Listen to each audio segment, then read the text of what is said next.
ठीक है। देखो सबसे पहले अभी हमने क्या क्या चीज़ें चूज़ करी थी इसमें, जब इंस्टॉलेशन में किया था हमने इंस्टॉलेशन। नंबर 1 हमने आईएसओ चूज़ करी। नंबर 2 फिर हमने सीपीयू सेलेक्ट किया, फिर हमने मेमोरी रैम यूज़ करी। उसके बाद में हमने डिस्क सेलेक्ट करी कि हमें कितनी डिस्क चाहिए। आईएसओ हमारी सेंटोस की थी एंड सीपीयू हमारा 1 कोर का था और मेमोरी हमारी शायद 1 GB ली थी या 2 GB जो भी है। डिस्क मैंने 20 ली थी। ये हमारा सिलेक्शन था। उसके बाद फिर हम आए थे नेटवर्क पे। नेटवर्क पे हमने दो चीज़ों के बारे में बात करी थी। उसमें अब 2 नेटवर्क लिए। एक देखो, एक तो ब्रिज नेटवर्क है और दूसरा नेटवर्क जो मेरा नेटेड है। नेटेड आईपी मींस होस्ट की आईपी को लेगा, देन उसको नेट करके इसको एक आईपी असाइन करेगा। लेकिन यहाँ पे क्या है, एक ब्रिज करने के बाद में मेरे को एक आईपी ऑटोमेटिकली एक आईपी असाइन हो रहा है जिसके थ्रू मैं काम करना चाह रहा हूँ। इसमें आप डायरेक्टली नेटवर्क एक्सेस कर पाओगे। और एक और ऑप्शन था हमारे पास थर्ड वाला, जिसमें आप केवल प्राइवेट नेटवर्क बना रहे हो। ठीक है, इसको कोई भी वीएम बाहर से एक्सेस नहीं कर पाएगी। तो कभी कभी सिनेरियो यह आता है कंपनीज में कि आप जो है डेटाबेस जो रखो वो बैकएंड में कोई उसको एक्सेस ना कर पाए, कोई भी इसकी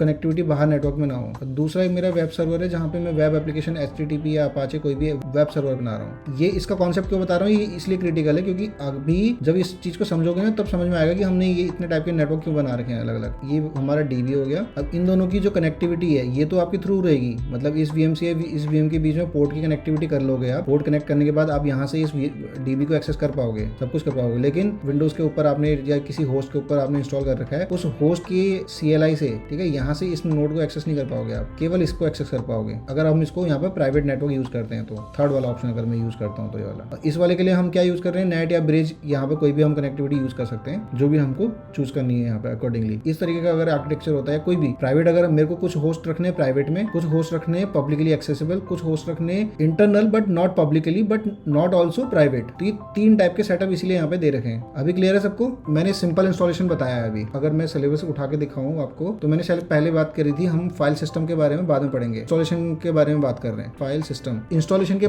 टाइम पे मेरे मेन पार्टीशन कौन कौन से होते हैं वो मैं बता देता हूँ। फाइल सिस्टम अभी हमने यहाँ पे क्या डिस्क यूज करी। इस डिस्क के अंदर ना जब आप आईएसओ सेलेक्ट कर लोगे, सीपीयू सेलेक्ट कर लोगे, मेमोरी सेलेक्ट कर ली, डिस्क सेलेक्ट कर ली, नेटवर्क सेलेक्ट कर लिया, अब हो क्या रहा है यहाँ पे, पूरा तो इंस्टॉलेशन का प्रोसेस स्टार्ट कर दिया आपने। अब हुआ क्या, इंस्टॉलेशन जब ऑटोमेटिक चलेगा तो ये क्या करेगा, आपके कुछ फाइल सिस्टम बनाएगा। मीन्स मेरे को बोलो, मैं बोलूंगा उनको पार्टीशंस बनाएगा। वो पार्टीशंस किस लिए होते हैं, यहाँ पर कुछ पार्टीशंस बाय डिफॉल्ट बनते हैं जैसे कि /boot, स्वैप पार्टीशन बनेगा, स्लैश पार्टीशन बनता है। ठीक है, ये 3 जो हैं मेजर पार्टीशंस होते हैं जो कि आपके बनते हैं। इसके अलावा आपके कौन से पार्टीशंस बनते हैं, /home एंड उसके बाद /var बनेगा आपका, /tmp भी बनेगा जो सिस्टम में ऑटोमेटिकली बन के आएंगे। बट जो मेजर जो मेरे पार्टीशंस हैं वो केवल 4 ही होते हैं जो कि रिक्वायर्ड होते हैं एक सिस्टम को बूट करके अप्लाई के आने के लिए। मतलब एक इंस्टॉलेशन के बाद में जो आपको पार्टीशन मेजरली आपको सिस्टम में होने चाहिए, ये पार्टीशन नहीं भी होंगे तो मेरा सिस्टम फिर भी पार्टीशन क्रिएट नहीं होते हैं। ये आपको क्रिएट करने, मतलब ये ऑटोमेटिकली क्रिएट होके आएंगे वहाँ पे बाय डिफॉल्ट आएंगे। लेकिन अगर इनमें से कोई भी उड़ भी गया कोई दिक्कत नहीं है। लेकिन इनमें से अगर एक भी पार्टीशन गया ना,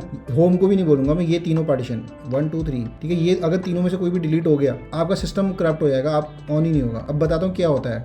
/boot एक पार्टीशन है जो कि आपके सिस्टम को बूट लोडर देता है, बूट लोडर। देन हमारे पास आता है स्वैप पार्टीशन। मेमोरी फाइल्स की पेजिंग फाइल्स के बारे में सुना है किसी ने? पेज फाइल्स अगर किसी ने सुना हो तो देखो, ये हमारी वो मेमोरी होती है। ये मतलब ये पार्टीशन इसलिए काम आता है जैसे कोई एप्लीकेशन आपके सिस्टम में बहुत ज्यादा हैवी मेमोरी ले रहा है और आपके उसमें रैम कितनी है, जैसे यहाँ पे 1 GB है, सपोज करो कहीं पे 16 GB, लेकिन आपका एप्लीकेशन बहुत हैवी एप्लीकेशन है, उसको और मेमोरी रिक्वायर्ड है। सिंपल लैंग्वेज में समझा रहा हूँ, डिटेल में पढ़ने के लिए बहुत टाइम है हमारे पास में। स्वैप पार्टीशन जो रहता है, एडिशनल अगर मेमोरी चाहिए तो ये यहाँ से अलाइन कर देता है। सपोज आपने 4 GB का आपने इसको बना दिया तो ये क्या करेगा, पेजिंग फाइल्स क्रिएट करता है उस एप्लीकेशन के लिए। उन पेजिंग फाइल्स में डेटा स्टोर करना चालू करता है ऑन द फ्लाई। जब डेटा रिक्वायर्ड रहता है तो सारी इस मेमोरी में फिल कर देता है 4G स्वैप में। जब इस एप्लीकेशन का काम हो गया, आपने क्लोज किया, तो ये मेमोरी फ्री हो जाएगी, उसके बाद फिर नेक्स्ट एप्लीकेशन के लिए अवेलेबल हो जाएगी। इसलिए ये स्वैप पार्टीशन रिक्वायर्ड रहता है। देन आप बात करोगे स्लैश की। स्लैश के अंदर सारे पार्टीशन होते हैं। स्लैश क्या है, एक रूट पार्टीशन, इसको हम बोलते हैं रूट पार्टीशन बोलते हैं उसको। अब इसके अंदर कौन कौन सी डायरेक्टरीज होती है, इसमें बहुत सारी डायरेक्टरी मिलेंगी आपको। इसमें मिलेगी आपको /root, ये होम डायरेक्टरी है रूट यूजर की। देन /home है